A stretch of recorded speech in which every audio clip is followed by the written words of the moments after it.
అంతరాత్మను మించిన గురువు లేడు, జీవితాన్ని మించిన గ్రంథం లేదు, శరీరాన్ని మించిన క్షేత్రం లేదు, మనస్సును మించిన తీర్థం లేదండి. ఎక్కడికి వెళ్ళక్కర్లేదు.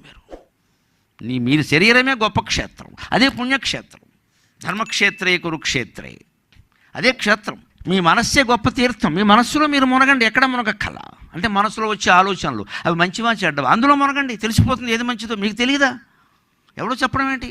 ఎవరో చెప్పిన మాటలు ఉపయోగపడుతుంది. ఇప్పుడు నేను చెప్పి ఉంటాయి కదా, మీరు గుర్తొస్తే ఖచ్చితంగా. అంతరాత్మను మించిన గురువు లేడు, జీవితాన్ని మించిన గ్రంథం లేదు. 100 మంది ఆత్మకథలు, జీవిత కథలు నువ్వు చదివినా, రామాయణం మొత్తం 24,000 శ్లోకాలు, భారతం మొత్తం 1,700 శ్లోకాలు, భాగవతం మొత్తం 14,093 శ్లోకాలు నువ్వు చదివినా, నీ లైఫ్ నువ్వు చదవకపోతే ఓడిపోయినట్టే లెక్క. నీ జీవితం నువ్వు చదవాలి. మన జీవితం ఎలా మొదలైంది, ఏం జరిగింది, ఎక్కడెక్కడ తప్పు చేసాం, ఒప్పు చేసాం, ఇది ఒంటరిగా ఉంటేనే ఆలోచించగలమండి. 10 మందిలో ఉంటే ఆలోచించలేని విషయాన్ని.